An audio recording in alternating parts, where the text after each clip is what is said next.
Hello and welcome to Study English IELTS Preparation. I'm Margot Politis. Today we'll look at writing an essay on ageing populations and how to organise ideas about it in a paragraph. Let's begin by listening to a young woman talking about her grandmother.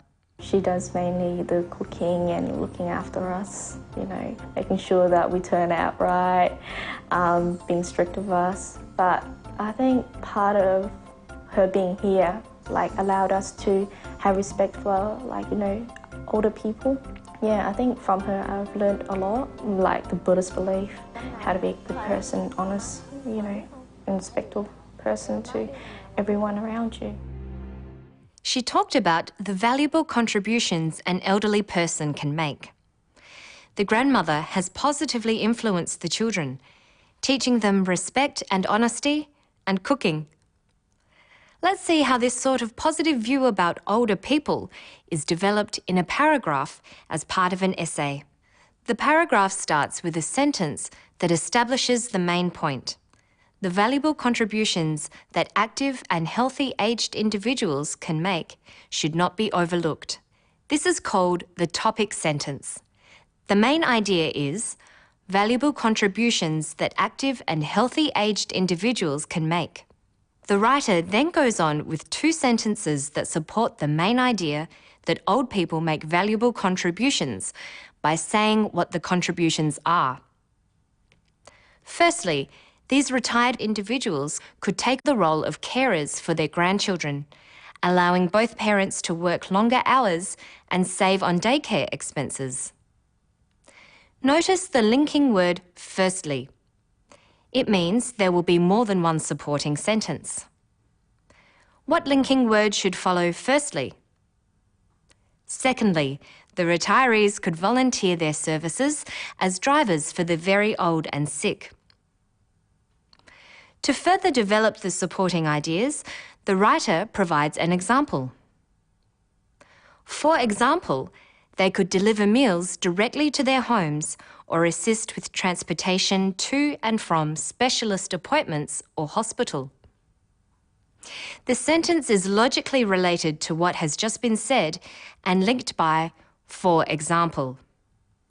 This sentence is called a developing sentence. How you refer back to things you have just written is an important way of creating a natural flow to your language. The examiners call it cohesion. You do this with words called reference, which help make links within and between sentences and paragraphs. For instance, look at these sentences. These retired individuals. These refers back to aged individuals in the preceding sentence. And their grandchildren are the grandchildren of the same aged individuals. Reference are used all the time and not just in essays. Listen to the way the man in the next clip uses the and those to refer back. The car is driven by four in-hub motors, and the in-hub motors directly drive the four wheels. Power source is the batteries. Those batteries are sort of charged by literally plugging it in at home or by the solar cells. He doesn't just repeat himself. He says the car is driven by in-hub motors. To say what the motors do, he refers to them again, but as the in-hub motors. The car is driven by four in-hub motors, and the in-hub motors directly drive the four wheels. Next, he says that the power source is the batteries. He's already said the batteries, so he refers to them again as those batteries. Power source is the batteries. Those batteries are sort of charged by literally plugging it in at home or by the solar cells. Using reference helps you avoid using exactly the same words too often. You can also use synonyms, words that have similar meanings, in much the same way. Let's look at our paragraph about aged people again. Aged individuals is not repeated in the same form in the paragraph, but as retired individuals, retirees, and in specific roles as carers and drivers. Using reference and synonyms skillfully is not just for essays. Let's look at the ways synonyms and reference create cohesion and meaning in the next clip on an entirely different topic, the ruined city of Angkor Wat. Right now, we're at Angkor, which is a collection of temples in the north of Cambodia, which, about 1,000 years ago, was the centre of a huge empire which stretched across most of Southeast Asia.